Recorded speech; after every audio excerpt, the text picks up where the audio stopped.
जब धन कम हो, संपदा कम हो, व्यापार नहीं चल रहा हो, बहुत कष्ट, बहुत तकलीफ की जिंदगी निकल रही है, 2 रुपए भी अगर खाने के लिए नहीं है, तो एक बार प्रयास करना, घर में ही प्रदोष के दिन घी का दिया लगाकर या मंदिर में शंकर के घी का दिया लगाकर उसमें 2 बाती, कितनी बाती? 2 बाती रखना, चाहे तुम लंबी रख लो चाहे गोल रख लो, पर रखना 2 ही बाती। घी का दिया लगाकर दुख दहन स्त्रोत का पाठ कर, दारिद्र दुख दहन स्त्रोत का पाठ बाजार में किताब मिल जाएगी, नहीं मिले तो मोबाइल पर सर्च कर लेना, उसमें निकाल लेना, उसका पाठ करो, कम से कम 5 प्रदोष तो करो। और बाबा विश्वास रखना शिव महापुराण पर, अगर पहली प्रदोष पर ही आपने अगर घी का दिया लगाकर आसन लगाकर शंकर के सम्मुख में प्रदोष के दिन प्रदोष काल में शिव की पूजन कर दारिद्र दुख दहन स्त्रोत का पाठ चालू कर दिया, तो विश्वास रखना कि 5 प्रदोष तक तो बाबा खुद करुणा कर देगा। आपको मुड़कर नहीं देखना पड़ेगा, नौकरी नहीं लग रही, सर्विस नहीं लग रही, परास्त तो हो चुके हैं, फॉर्म भर भर कर, दुनिया के हाथ जोड़ जोड़ कर, एक बार महादेव के हाथ जोड़ लो, एक बार उससे कह लो बेटों की जॉब ना लगे। कई माताएं आके कहती मेरे बेटे की सर्विस लग जाए गुरुजी, बस इतनी कृपा कर दो, तो हमने को उसको कहो पाठ करे।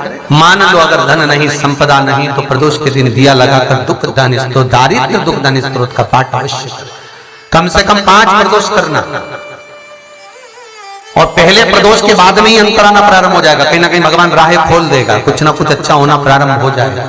तो छोड़ना नहीं कि अब मेरा काम होने लगा तो मैं छोड़ दूं, 5 पाठ तो पूरे करना ही।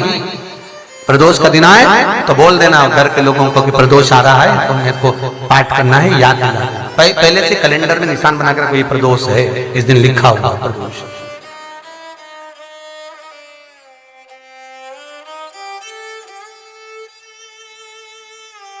तीसरा क्रम कहा रहा है, अगर मान लो कि आप किसी एग्जाम में बैठ रहे हैं और उस एग्जाम को देते देते कई साल हो गए, पर आपका कोई लक्ष्य ही निश्चित नहीं हुआ, आप कहीं पहुंच ही नहीं पाए, आप उस स्थान तक पहुंच ही नहीं पाए, आपको पास होना है, वो एग्जाम किसी भी हालत में निकालना महाराज, तो भी प्रदोष का व्रत महाराज ध्यान देना। एक खाकर के पत्ते की पत्तल पर, जो पत्ते की पत्तल आती है पुराने समय में, उस पत्ते की पत्तल पर महाराज 7 बेलपत्र को डंडी मिलाकर रखना है। ये 7 बेलपत्र को डंडी का सिरा 7 का एक जगह पर होना चाहिए। ये जो डंडी है एक ही स्थान पर 7 डंडियां बेलपत्र की होना चाहिए हमारे।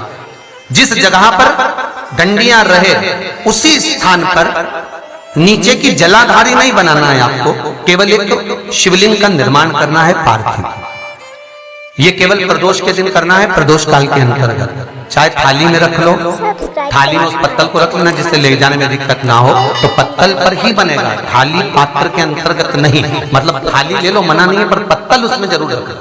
और कागज की पत्तल नहीं होना चाहिए, कागज की पत्तल या अन्य जो डिस्पोजल पत्तलें चल रही है हमारे मान्य नहीं है। पत्ते की पत्तल, उस पत्ते की पत्तल पर 7 बेलपत्र को इस तरह से डंडी से मिलाकर रख दिया जाए महाराज। उसके ऊपर एक शिवलिंग का निर्माण कर दिया जाए। शिवलिंग का निर्माण कर कर अपनी कामना कर कर प्रदोष काल के अंतर्गत 7 काली मिर्ची, 7 लौंग, 7 कमल गट्टे, 7 शमी पत्र शंकर भगवान को समर्पित कर दो। जल का छींटा देकर पूजन कर कर और घी का दिया लगाकर कुछ देर बैठकर श्री शिवाय नमस्तुभ्यम का जाप करिए।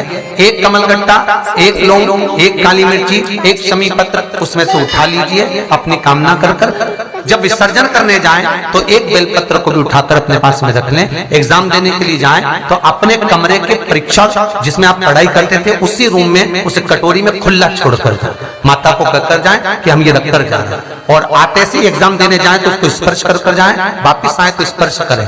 ऐसी कोई परीक्षा नहीं हो सकती जिसमें से तुम निकल नहीं सकते। उत्तीर्ण हो गए ही, हार चुके हो तो एक प्रयास करिएगा, पर करना प्रदोष के दिन ही है। महाराज प्रबलता आप सबने स्मरण करा होगा कि जब जब गणेश जी महाराज माता पार्वती के साथ शंकर के चरणों की आराधना करने बैठते थे, भगवान श्री गणेश जी महाराज जब जब माता पार्वती के साथ शिव की आराधना करने बैठते थे, तब माता पार्वती शंकर जी के पास में जब गणेश जी को लेकर जाती थी, साज श्रृंगार कर बड़े आनंद में श्रृंगार कर बड़े भाव से लेकर जाते थे। और गणेश जी महाराज आराधना कैसी करते थे कि माँ बेलपत्री जब चढ़ाती थी तो शंकर भगवान उसी बेलपत्री को तोड़ तोड़ के उसकी जो डांट होती थी वो शिव जी को समर्पित कर देते, तो शंकर भगवान उसमें प्रसन्न हो।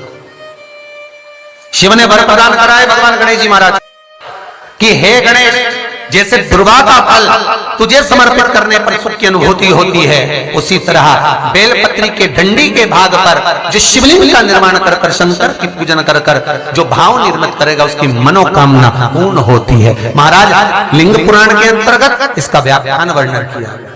शिव आराधना, मान लो आप प्रदोष का व्रत नहीं कर सकते, आप अगर व्रत नहीं कर सकते तो प्रदोष के दिन, प्रदोष काल में शाम का समय सूर्यास्त का कुछ पल कुछ घड़ी के पहले से लेकर बाद तक का प्रदोष काल के अंतर्गत आप शंकर जी के मंदिर में जाकर 1 लोटा पानी 5 बेलपत्र भी अगर समर्पित करते हैं तो संपूर्ण प्रदोष का फल आपके खाते में प्रबल हो जाएगा। शिव महापुराण में, स्कंद पुराण में साफ स्पष्ट अक्षर में कहा कि प्रदोष के दिन, प्रदोष काल में किया गया पुण्य भी हमारे जीवन का सुख दे जाता है, हमारे जीवन का आनंद हमें प्रदान कर जाता है।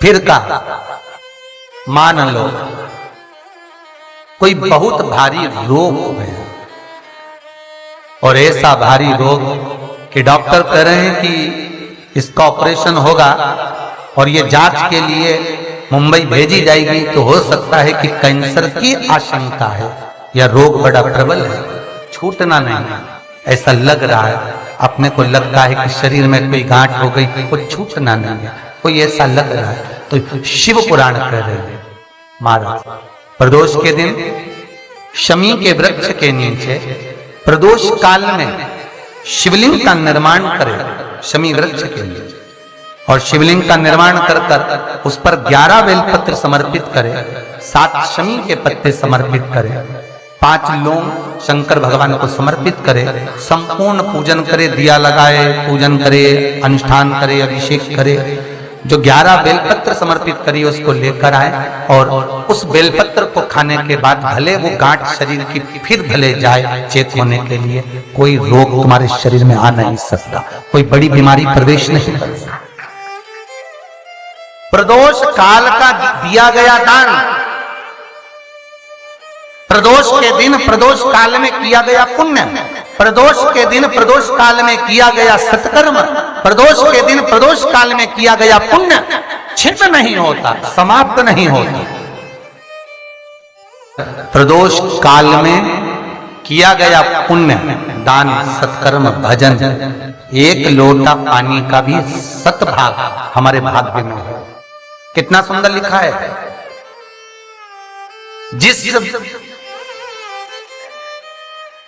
व्यक्ति के रीढ़ की हड्डी में परेशानी हो या रीढ़ की हड्डी तकलीफ दे रही हो, पीठ का भाग तकलीफ दे रहा हो, डॉक्टर बोल रहे हो गुर्दा खसक गया या कोई क्रम, मान लो कोई मस्तिष्क से जुड़ी बीमारी हो, ट्यूमर हो गया हो, कोई कुछ हो गया हो, गांठ पड़ गई हो मस्तिष्क के अंतर्गत, तो शिव महापुराण की कथा कहती है प्रदोष के दिन, जिस दिन मंगलवार की भौम प्रदोष का दिन हो महाराज, प्रदोष काल में प्रदोष के दिन शंकर भगवान को बीले का गुर्दा, जो बीला होता है बील फल का अंदर का गुर्दा भाग शंकर के शिवलिंग पर प्रदोष काल में मल दिया जाए। मलने के बाद थोड़ी देर बाद उसको उठा लिया जाए, शिव जी का अभिषेक पूजन स्नान करा दिया जाए, पूजन स्नान आदि सब कराकर दियाबत्ती लगाकर भगवान शंकर के मंदिर पर ही बाहर बैठकर उस गुर्दे का थोड़ा सा भाग मुख में पालो, थोड़ा सा भाग लेकर आ जाओ। 7 से 8 दिन तक उस भाग का प्रतिदिन सुबह के समय पर सेवन कर लीजिए। गुर्दे की प्रॉब्लम हो या मस्तिष्क से जुड़ी हुई प्रॉब्लम हो वो समाप्त हो जाता है महाराज। भौम प्रदोष के दिन मंगलवारी प्रदोष का स्मरण जो सुख दिया है वो आनंद प्रदोष काल में किया गया भाग। और सहज भाषा में समझ लीजिए और सरल भाषा में समझ, बेल आइकन दबाएं ताकि आप अपडेटेड रहें हमारे। अगर मान लो किसी डॉक्टर को दिखाने के लिए जा रहे हो, अभी तक तुमने डॉक्टर को दिखाया, कोई दवाई नहीं लग रही, गोली नहीं लग रही, कोई औषधि नहीं लग रही, डॉक्टर को दिखाने जा रहे हो, तो निवेदन है प्रदोष का दिन निकल जाने दें, और प्रदोष के दिन जिसको भी डॉक्टर को दिखाने जाना है या अपने शरीर से जुड़े हुई बीमारी के लिए कहीं जाना है कि बड़ी बीमारी ना निकले, भगवान स्वास्थ्य अच्छा रहे, तो 1 लोटा पानी प्रदोष के दिन, कोई भी प्रदोष हो, प्रदोष काल के समय शंकर को चढ़ाना है उसमें, परंतु शमी पत्र के 5 पत्ते होना जरूरी है। 5 पत्ते शमी पत्र के पंचामृत का काम करते हैं हमारे। 2 दही, शहद, घी, शक्कर, जल आदि का काम करते। 5 शमी के पत्ते आप उसमें जल में चढ़ा कर शिव जी को समर्पित करो, फिर आप पहले दिखाने जाओ, बड़ी बीमारी का योग नहीं बनेगा। रोग की मुक्ति, रोग समाप्ति प्रदोष के व्रत से हो सके, ताकि आप अपडेटेड रहें प्रदोष हर एक वीडियो। महाराज फिर निवेदन करेंगे, व्रत करो ना करो, पर प्रदोष के दिन शाम के समय प्रदोष काल में शिव का स्तमन जरूर करो, शंकर का अनुमोदन जरूर। श्री शिवाय सब्सक्राइब करें हमारा नमस्तुभ्यं। बेल आइकन श्री दबाएं ताकि आप अपडेटेड शिवाय रहें हमारे हर एक वीडियो। नमस्तुभ्यं। श्री शिवाय नमस्तुभ्यं।